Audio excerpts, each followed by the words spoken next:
charge du cancer du sujet âgé proviennent d'une part du peu de données scientifiques que nous avons à notre disposition pour guider les traitements dans le cancer du sujet âgé, car très très peu de sujets âgés sont inclus dans nos essais thérapeutiques. Et la deuxième difficulté, c'est la fréquence, c'est l'hétérogénéité de cette population et la fréquence des pathologies associées. Cette hétérogénéité, on la retrouve également dans la différence concernant l'autonomie, les facteurs psychosociaux et les réserves fonctionnelles. Pour ce faire, donc vous voyez sur cette diapositive, intuitivement, pour un même cancer chez un patient de même âge, nous n'allons pas proposer le même traitement en fonction de son état, son autonomie, ses fonctions supérieures, l'état de ses fonctions supérieures et son environnement psychosocial. Et ce que l'outil CalGériatre, pour appréhender cette hétérogénéité, c'est l'évaluation gériatrique approfondie. Alors, pour répondre à un certain nombre de questions en vie réelle qui n'étaient pas résolues par les données scientifiques, nous avons, dès 2007, créé la cohorte LCAPA pour Elderly Cancer Patient. C'est une cohorte prospective, régionale, en Île-de-France, et tous les patients âgés de 70 ans et plus atteints d'un cancer et adressés au gériatre pour une évaluation gériatrique pouvaient être inclus dans cette cohorte. Un certain nombre de paramètres ont été inclus, des paramètres gériatriques, des paramètres oncologiques, et des variables d'intérêt ont été suivies, qui sont la survie globale, la survie spécifique, la toxicité des traitements, le devenir des patients, les hospitalisations non programmées et la réalisation du plan de traitement. Aujourd'hui, cette cohorte, et il y a une petite erreur là, donc, depuis 2019, est multicentrique, avec 19 centres en Île-de-France. Elle a plus de 5000 patients inclus dans cette cohorte au 30 septembre 2019. Alors, je vais vous présenter 3 des grands axes d'exploration autour de cette cohorte. Le premier axe, c'est d'évaluer le rapport bénéfice-risque des stratégies de prise en charge en vie réelle, et notamment de voir si l'évaluation gériatrique a un impact sur la décision de traitement en réunion multidisciplinaire, les RCP.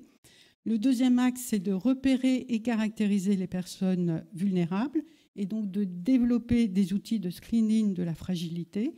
Et le troisième axe, c'est d'identifier des facteurs pronostiques à haute valeur prévisionnelle et cliniquement pertinents.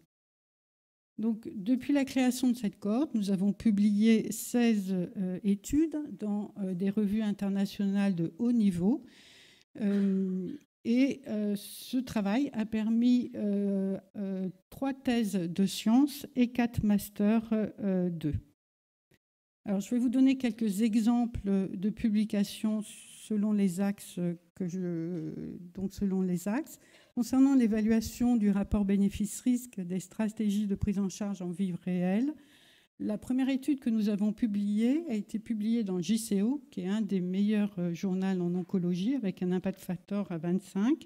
Et on a voulu donc voir si l'évaluation gériatrique servait à quelque chose, et notamment si elle impactait sur la décision thérapeutique dans le cancer du sujet âgé. Est-ce qu'elle modifiait la décision que prenait l'oncologue en RCP?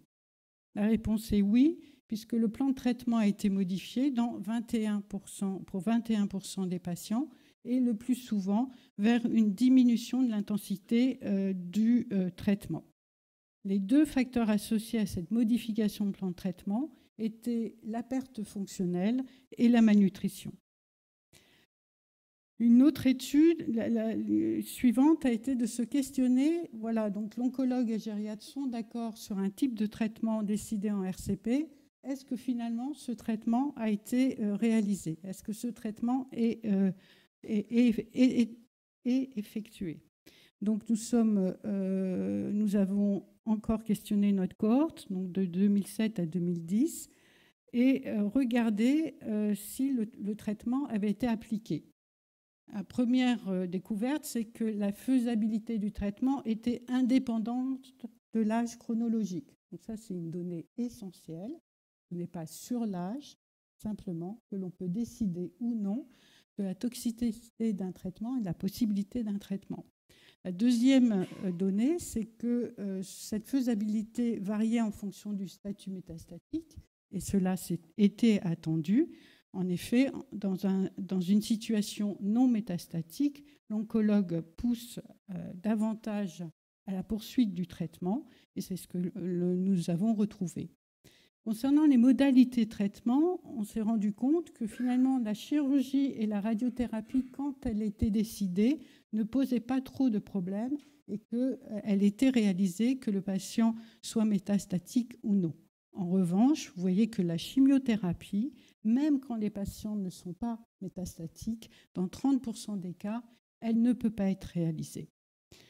Donc, à partir de là, et sur notre cohorte, on a décidé de prioriser le suivi des sujets âgés traités par chimiothérapie, puisque l'enjeu de la réalisation des traitements était vraiment sur cette modalité de traitement. Concernant le deuxième axe, qui est de repérer et de caractériser les personnes vulnérables, vous avez un outil qui a été créé par l'équipe bordelaise grâce au financement de l'INCa et auquel beaucoup d'oncogériatres ont participé, qui est l'outil G8. Cet outil est un outil de repérage de la fragilité du sujet âgé atteint d'un cancer. Il est très rapide, il se fait en consultation et il permet à l'oncologue de dire voilà, le G8 est positif et donc il faut adresser la personne âgée à risque de fragilité au gériatre pour une évaluation complète. Nous avons étudié les performances de cet outil G8 sur notre cohorte LKPA et fait une validation externe. Nous avons constaté que la sensibilité était très bonne, la sensibilité de l'outil à prédire la fragilité, dans 87%. En revanche, la spécificité était très moyenne, 60%. Mais nous avons également montré qu'il y avait une variation significative selon le cancer et le statut métastatique, avec, comme vous pouvez voir, une sensibilité qui était très élevée dans les cancers digestifs hauts, mais pas très bonne dans les cancers de la prostate. Nous avons alors, sur notre cohorte, essayé d'optimiser cet outil G8 en reprenant les items du G8 et en proposant 22 autres items candidats. Et par des modèles de logistique multivariés, on a donc sélectionné 6 items et ainsi constitué le G8 modifié avec 6 items. Et en prenant un cut-off de 6 points, on a une sensibilité à 89% et une spécificité à 79%. Et voilà l'outil. Donc, il est plus court, ce qui satisfait encore plus l'oncologue. Il voit un nombre considérable de malades. Et cet outil est plus performant. Enfin, sur le troisième axe, qui est d'identifier les facteurs pronostiques à haute valeur prévisionnelle et cliniquement pertinents, toujours sur notre cohorte, et cette fois de 2007 à 2012, comprenant 993 patients, on a recherché les facteurs associés à la mortalité à 1 an et essayé de voir quels étaient les facteurs de l'évaluation gériatrique et les facteurs oncologiques associés à cette mortalité. Vous voyez que sur notre cohorte, 41% de nos patients décèdent dans l'année qui suit. Et dans les facteurs retrouvés associés à cette mortalité à 1 an, on retrouve le site tumoral et le statut métastatique, l'âge supérieur à 80 ans, qui était encore une surprise, le nombre élevé de comorbidités sévères, la dénutrition et bien sûr l'état fonctionnel et la mobilité. On a alors voulu... Alors, il y a un certain nombre d'arbres décisionnels qui sont dans nos ouvrages, qui ont été constitués à dire d'Espert, et notamment l'arbre décisionnel le plus connu est celui de Balducci-Exterman, qui, à dire d'Espert, a considéré 3 groupes de patients. Un groupe de patients harmonieux dits robustes, un groupe de patients intermédiaires avec une petite altération fonctionnelle et 1 ou 2 comorbidités, et un groupe de patients fragiles. Et selon cet arbre décisionnel, si vous êtes robuste, vous avez le traitement standard qu'on donne à l'adulte. Si vous êtes fragile, il faut adapter le traitement. Si vous êtes vulnérable, il faut adapter le traitement. Et si vous êtes très fragile, il faut d'emblée donner des soins palliatifs. La difficulté de cet arbre, qui est très pédagogique, c'est qu'il n'avait pas de validation scientifique. On a donc repris les 4 arbres décisionnels qui étaient disponibles dans la littérature et on a essayé donc d'étudier leur discrimination à prédire la mortalité à 1 an et les hospitalisations non programmées sur notre cohorte. Nous avons ainsi montré qu'ils étaient tous discriminants, mais par contre qu'il y avait une mauvaise concordance en fonction des différents arbres, c'est-à-dire qu'en fait, ils isolaient des phénotypes de malades très différents. On en est venu donc à se dire comment on peut améliorer nos outils pronostiques, puisqu'on est sur des modèles de Cox qui savent très bien quantifier l'importance relative des facteurs indépendants, mais qui ne sont pas tout à fait adaptés sur des populations très hétérogènes pour notamment identifier des sous-groupes très spécifiques ou quand les facteurs ont une collinéarité. Donc ça revient à dire que sur ces populations très hétérogènes, on est un petit peu limité au niveau de nos approches conventionnelles. On est en cours d'études, d'application d'autres approches de modélisation. Et c'est donc le professeur Oduro qui fait ces approches.